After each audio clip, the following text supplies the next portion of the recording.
So slow flips we're going to get into. We're going to wait until after lunch to get into slow flips, and we're going to bring that to you. So before we get going with that, I wanted to answer some questions, but I also wanted to get into some common mistakes, pitfalls, and things that people do just starting out. Once again, I'm a big believer, if you know the mistakes in advance, maybe you don't make them, and you can move forward. One of the biggest things, I see it the most common, especially people I've worked with, is everything must be perfect. And there's a saying that says, done is better than good, and I live by that. If you don't look back at your marketing materials 2 years from now and laugh at how bad they were, then you took too long to get them done. Simple as that. Get something out. It's better than waiting till it's perfect. I have people that I've worked with that when I ask them about getting their marketing materials out, they still tell me they're trying to come up with their perfect name for their LLC. It doesn't matter. They're trying to come up with their right logo. I'm waiting to get this great logo. It doesn't matter. All that matters is we buy houses and your phone number. Everything else that you're coming up with as a reason not to be doing something is a stall tactic. You're stalling yourself, and you're coming up with a psychological reason in your brain why you can't start today. You're really just convincing yourself. You don't need a fancy logo. You don't need an LLC. You can start with no LLC. You don't have to have any entity. You don't have to have a fancy name. You don't have to have any of that stuff. All you need to do is make your business card, make your marketing materials, and get started. As you go, you can improve upon it. But I would say that's one of the number one things I hear from people is they're going to do this. They're just waiting on whatever. You don't need to wait on anything. When you leave here today, you are a real estate investor. You need to act as one and start doing business. You're not waiting on anything anymore. That's the whole thing. That's why you're here. So you can stop waiting and start doing. So don't have any more things you're waiting on. Were you going to ask a question? Oh, I'm sorry. I thought you were raising your hand. I had a comment. Go ahead. Something I use when I go tell them to do the right thing, do the wrong thing, just do something. Don't stand here. Right, and they say the same thing. They say fail fast, fail often, fail forward. Failing is okay. Failing is okay as long as you're moving in the right direction. The only people who never fail are people who don't try anything. I've failed at so many things, and people will be like, oh man, I can't believe that didn't work. And I'm not going to talk politics in here, but everybody wants to make fun of the stuff Donald Trump failed at, and I'm like, well, that's because he's done things. It's easy to never fail at anything if you never do anything. So if you do something and it doesn't work, yes, you failed, you learn from it, you move on, you do something else. Simple as that. It's not the end of the world. You fail, you learn, you move on. Second one, first deal desperation. This one hurts people. You leave here, you're ready, you're motivated, you want to go out and do deals, and so you finally get a motivated seller to call you, and you want the deal so bad that you're willing to pay whatever you have to pay so that you can say, I finally did it and I got a deal. Meanwhile, the house is worth $100,000 and you got it for 90. It's going to wholesale for about 60, but you're calling and you're like, I got a contract. It's only 90 grand and blah, blah, blah, and that's not a deal. So just getting a house under contract, you don't race to get a deal. You want the deal to be within your numbers. People screw up on this all the time because you got to call, no, that's no good. I got to call, no good. I finally got a motivated seller. She's getting divorced and foreclosed on, and all the motivated seller traits. And you race over there and you're excited, and you get a contract that's no good because you're just desperate to get something under contract. Another mistake people make is foreclosures. Somehow or another, over the years, foreclosure has become synonymous with good deal, because it used to be. Nowadays, most foreclosures are not good deals. And I've had people talk to me and they'd be like, I got a deal, it's a foreclosure. And I'll be like, so what's the numbers? Well, I don't really know, but it's a foreclosure. So it must be a good deal. And I'm like, no, it doesn't, because, yeah, it's a foreclosure. It's got to be good. No, it doesn't. Just because it's a foreclosure doesn't mean anything.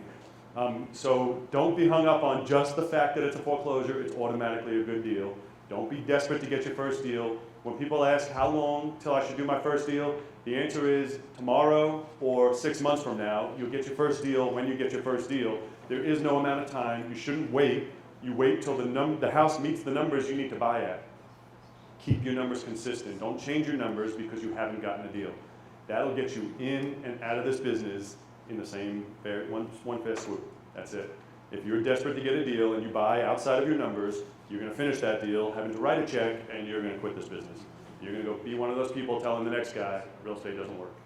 So stick with your numbers, and real estate will work. We already covered this, but don't ever worry about what the other guy makes. Especially as a wholesaler, sometimes people tend to get bitter on, I wholesaled something and I maybe made 10 grand. The guy I sold it to, maybe I was wrong with my numbers and he made 50. Don't worry about it. You worry about what you make. Don't worry about what they make. Just as you don't want them worrying about what you make when you're getting a big fee and it's going to be equal to what they're making renovating it, Don't worry about what's in the other guy's pocket. You worry about your business, the money that you make. Don't be that way. I hate when people act that way to me. Don't worry about what they make, only worry about what you make. That's all that affects you, is your business. You gotta keep in mind, you're shuffling papers when you're wholesaling. The other guy is dealing with contractors, dealing with, a lot of times with theft from people breaking in. He's dealing with having the market and wait and see if it sells on the market. Don't worry about what he makes. They're putting in a lot more work. Our whole business, wholesaling is a whole separate business. We're a marketing business. If we make a $10, $20, $30, $50,000 check and get paid the day we do the deal, I don't care if they make 50 grand 6 months later after they've renovated the whole thing and went through everything. Don't worry about what they make.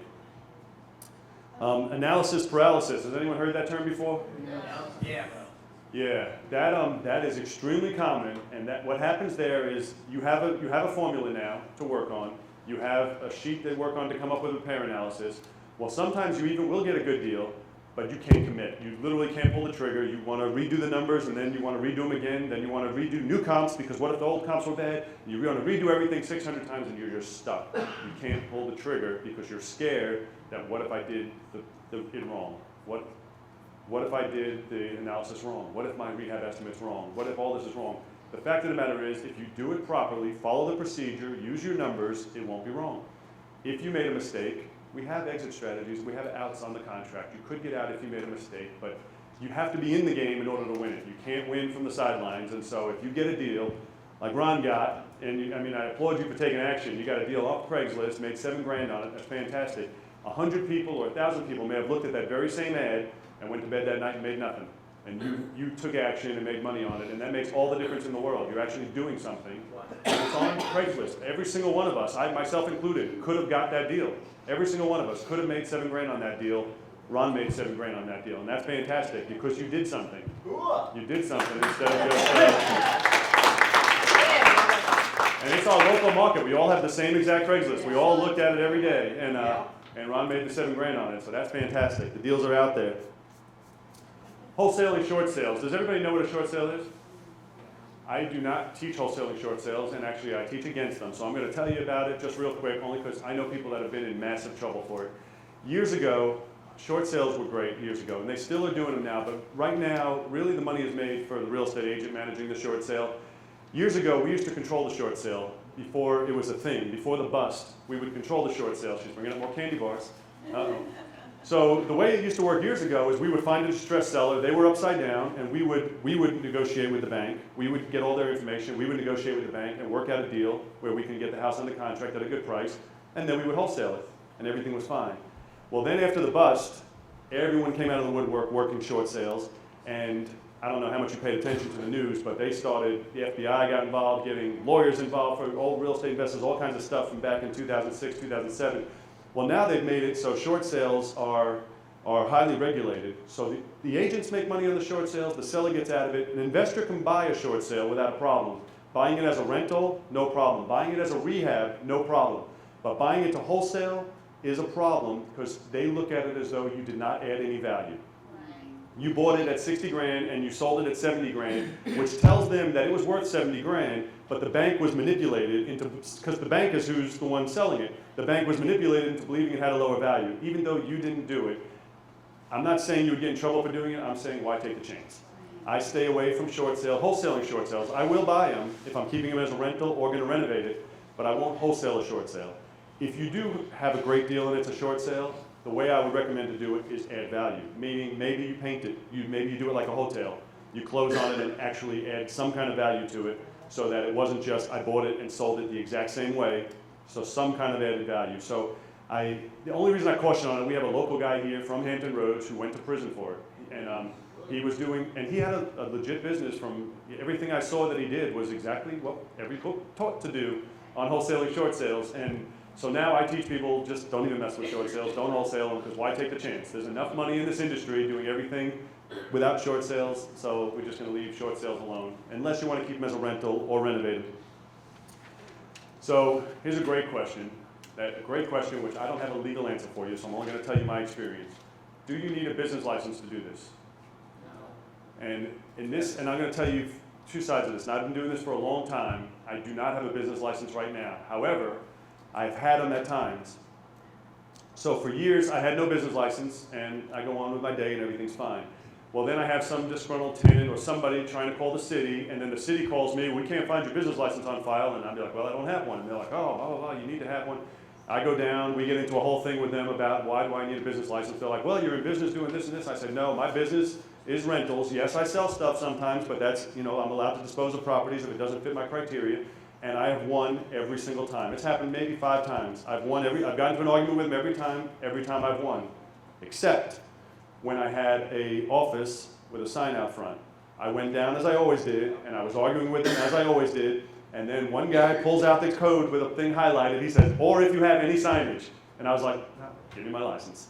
And so I had to get a license for a couple of years while I was in that office, and it was expensive because they want to charge you based on the gross.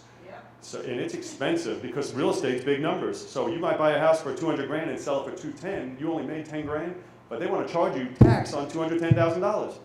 So it's ridiculous. So I don't have a business license anymore. What you guys decide to do is up to you. I know people that think they have to have one in every city they do business in, and they do. I'm like, well, that's your business.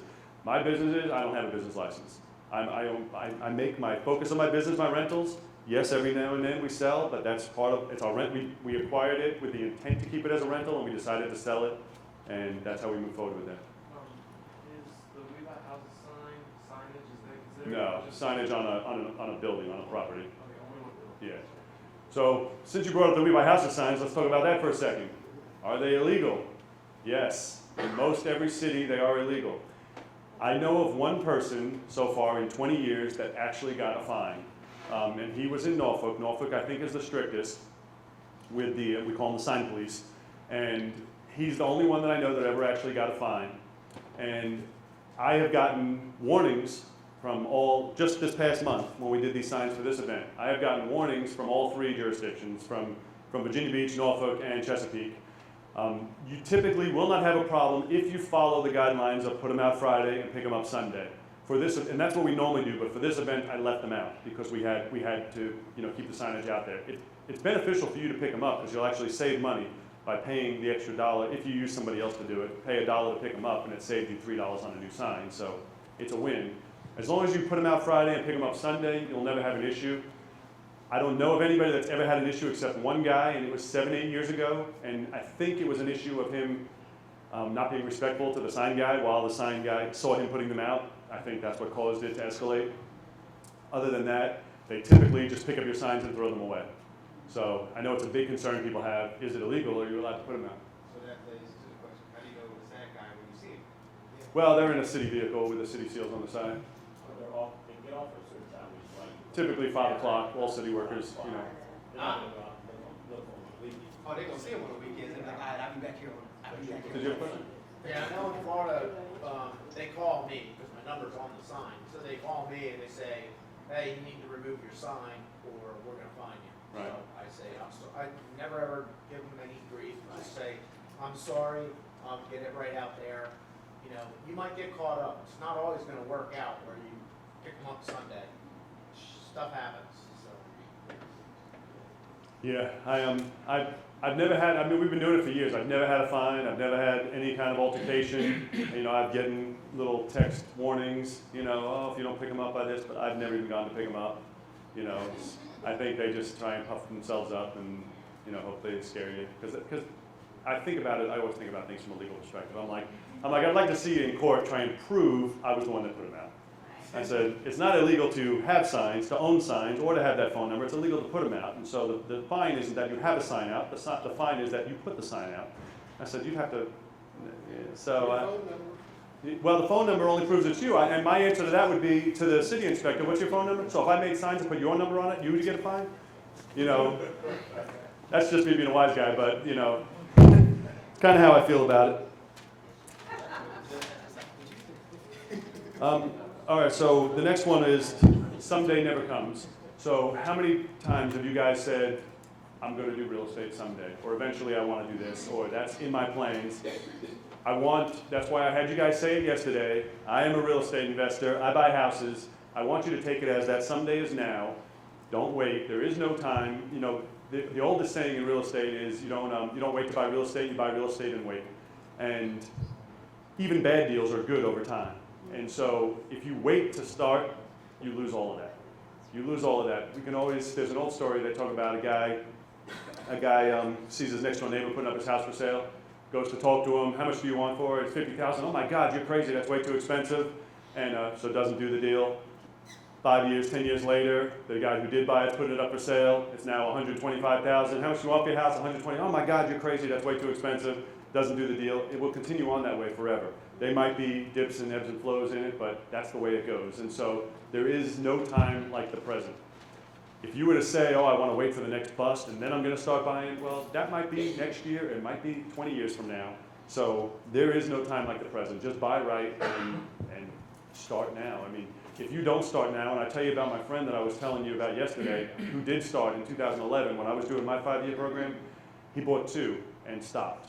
And every time I see him now, that's all he talks about is, if I only didn't stop, he'd literally be able to retire this year. Yeah, he would. He has 2 that are going to be paid off this June, and had he not stopped, this would have been his year, like it's mine, where it's like, okay, well now you have 10 grand a month, 20 grand a month, whatever it is, and you never have to do anything again, and you stop. And so that's why I tell you, there's no time like the present. Get started and stick with it, because you will love it. Is he still with his wife? Yes. Does he still listen to it? Yes. Hey, Because he's still with it. if you're married, you know that's the way it goes. Yes, earlier you said, you know, there's just stuff out there, don't worry about being LLC and all of that. So, say for instance, I go out and I market within this next month, I get a $10,000 profit. Like, that's just, my individual income is just gonna go up, so I'm just gonna have to pay taxes. You're going to pay taxes anyway if it's in the LLC. The LLC is for asset protection. You're going to pay taxes regardless. There's some benefits to taxes, things you can deduct, but you can deduct them personally. You can deduct this. If you get into the business, you can deduct what you paid for this. You can. Let me tell you, speaking of deductions, a simple thing that's going to save you guys a fortune every year. There's an app called MileIQ. Has anyone ever heard of it? Yeah. If you use MileIQ, M-I-L-E-I-Q, and it will track your mileage everywhere you go without you having to think about it. It does it automatically. When I first saw it, I thought I had to, before I drove somewhere, check business and it'll track me as a business. It tracks every ride you do, every day, everywhere, and then you look at it and you swipe it left if it was personal and right if it was business. And it tracks the addresses. Okay, you started at 123 Main Street and then you went to this address.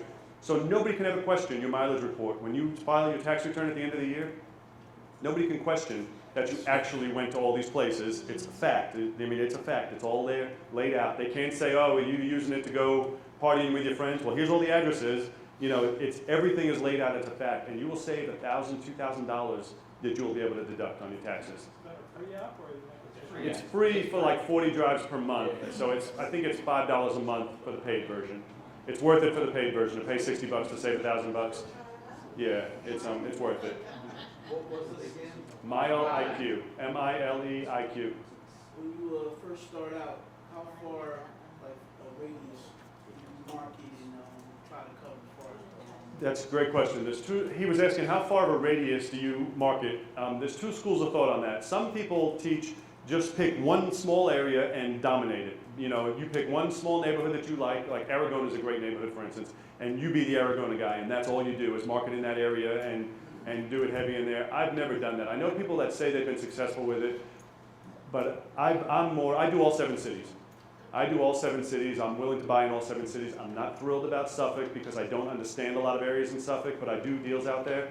But other than that, I mean, I know all 7 cities, and I buy in all 7 cities. I market in all 7 cities. Did you have a question? What about out of state? I don't market out of state. I know Antonio, who's in the back of the room, he actually does out of state wholesaling. What he'll do in different states, and he can come up and talk about it if you want him to. He loves to come and talk. But I like putting people on the spot today. I actually don't know much about out of state investing. I'm as you see by my process, I'm a hands-on guy, and I like to. I believe you make your money in the living room, and so I've never been interested in trying to do the virtual thing, although Antonio's been very successful with doing that in multiple states. I've always been where you go to the house, you evaluate it, you sit in their living room, and that's where you make your money. There's scalability when you do the out-of-state. Yes, you can't sit in their living room, but now you can deal with 100 at once, where when you're in person, you can only deal with 1. So there's pros and cons to both ways of doing it. subject to due on sale clause. We spoke about that briefly yesterday, but I didn't tell you one little negative I had happen once with it. One time, and I've probably done, I'm going to say probably 100 subject twos. One time I had one thing negative. Well, I've had things negative from the sellers, but one time the due on sale clause came into play. The due on sale clause basically says that if they sell or transfer the property, that the bank has the right to call the mortgage due in full. They almost never do, and I can probably say they never do. I even had one of my own mortgages that's in my own name, I put into my LLC, and they sent me a paperwork saying this property is no longer owned by you, we're going to foreclose if it doesn't get transferred, and I just ignored it, and they went away. And they didn't do anything. And so I figured if they did put it to foreclosure, I was going to have to pay it off, but I ignored them and they went away. But one time, years ago, this was a lot of years ago, I had this subject to property right by TCC on Canadian Arch, Green Run area, and I had a girl living in it who was a good tenant, but apparently at one point the mortgage company sent a letter directly to the house. She received the letter and was like, well, that's not my landlord's name, and got all freaked out. There was no reason for her to be freaked out, but she got all freaked out. She called the police. The police came and they're like, well, there's nothing for us to do. Everything looks good. Well, she ended up calling the mortgage company that was on the letter. The mortgage company in turn sent a foreclosure notice. Well, due on sale, you were the owner of this property, you didn't apply for the mortgage, and I had to refi it. They were going to foreclose. Out of over 100 sub-twos, that was the one time I had an issue, and it was because somebody was forcing it. Somebody was initiating it with the bank. Other than that, if you buy sub-two, I put zero weight in them ever actually enforcing a due on sale clause. All the banks are in business for is to make money. They make money by their monthly payment. They lose a ton of money on a foreclosure. They do not want to foreclose. I don't think you ever have to stress out over that. If you buy a property sub-two, I don't think you have to worry about the due on sale clause. I know people were talking about it yesterday, which is why I brought it up as a concern. So here's a big one, which is very relevant for today. Quitting after 1 month of advertising. I hear this all the time. You'll spend $500 or $1,500 marketing, and if you don't close a deal this month, you want to go on saying real estate doesn't work. If I had heard the number of times people tell me real estate doesn't work, and I'm like, well, don't tell me, because I still believe it works. So, don't tell somebody who it's working for. But you have to be consistent with this business, because if you're not, it won't work, and you'll make your saying a reality. Real estate doesn't work. You don't stay with it consistently, it won't work. Much like I was talking about the roller coaster earlier, you may have 1 month where you make 30 grand and 1 month where you make nothing. Well, the month where you make nothing could have came first. And so if it did, and you quit, that month after where you made the 30 would never have existed. Ron would have got it. So let's talk about using a property management company for your rentals. Is this on the biggest mistakes? What's that? Is this on the biggest mistakes? Just general questions that I've been asked. Last night I was just thinking about stuff you guys had asked me that I didn't answer, so I figured we had a few minutes to kill before lunch. We're going to come back and do slow flips. I figured I'd go over some of the stuff. Should you use a property management company for your rentals? Well, this is coming from a guy that owns a property management company. I say no. I think you should manage your own rentals yourself, especially if you end up doing the slow flip formula. Property management companies are awesome, but they are awesome for people that have a property that they couldn't sell, or keeping a property as a rental. You guys are in the real estate business. I don't believe you should be paying for a property management company. I have 74 properties. If I used a management company, barring it being my own, it would cost me $7 grand a month just in fees. But forget the fees. You also are going to have repair costs that are going to be way higher than you would get it done. We don't do repairs, and we'll get into that after lunch. But if you were a regular rental, you're going to have vacancy where if I have a vacancy, I have nothing to do but get that filled because it's costing me money. But when you have a property management company, they have 30 vacancies. It's just one of them going. I highly, highly recommend that if you get rentals, you manage them yourself. Barring yours you have up in Roanoke, that's a different story. If it's an out of state, by all means, have a management company handle it. But I definitely think you should manage them yourself. Go ahead. Being a shop 74 rentals and managing by yourself, like, how are you? I do, well, we're going to get into it with the slow flips. I really do almost nothing with them, except when I have a vacancy. I actually physically do that myself. A lot of people are like, well, why don't you hire someone to do that? I'm like, well, like right now, I'd have to fire them because I have no vacancies. And I may not have any for another month, 2 months, 3 months, and then when I do, I handle it myself. But if I hired somebody, I feel like 90% of the time they would just be hanging out with me. waiting for something for them to do, and I don't want to pay for another friend.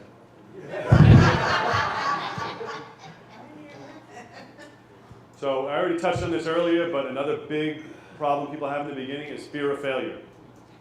Fear of failure, put it aside, because we already spoke about this a couple minutes ago, but it's okay to fail. Don't be afraid. Don't have the fear of failure. It's okay to fail. What that means if you fail is that you're doing something.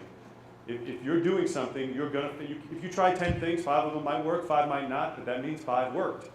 Concentrate on the things that work. Don't be afraid, oh, I tried this and it doesn't work. I've tried plenty of stuff that didn't work. Some of it in hindsight's laughable. You're like, what were you thinking? But you try stuff and then you hit stuff that does work. And so get over the fact, the only people that can tell you they've never failed at anything are the people that have never tried anything.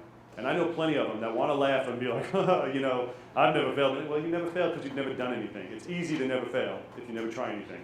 I'd rather put yourself out there, and if you fail, great, you fail, then you move on, you try another thing. Things will work. And then, this is not a pitfall, but something easy for people to do, and I did it a lot in the beginning, is I call it take an investor to lunch day. And it's easy for you to do. You can do it once a week or once a month. It's just a good way for you to get out, meet other people in the business and in the community, people you may be selling to, wholesaling to, end up doing business with, end up having relationships with. You can try to talk to them on the phone briefly, and you're going to get exactly that. You're going to get out of it what you put into it. And I say, if it's somebody that they're serious and they're in the business, even if it's a competitor, it's good to talk with your competitors. You guys sometimes end up doing deals together. And I'll tell you, Antonio Edwards, I don't know if you know him, who's sitting in the back, he says we met before, but I don't ever remember meeting him. But he called one day out of the blue for exactly what I'm talking about, hey, I'm in real estate, blah, blah, blah, let's get together and have lunch. And I was very reluctant in even doing it, and we went to lunch, and this is 7, 8 years ago, I don't even know how long. We've been great friends ever since.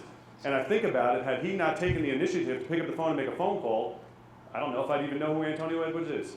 And it's interesting how one little thing can change the entire path of your future, different things you may end up doing because you take the initiative. And I'm going to go back to Ron once again.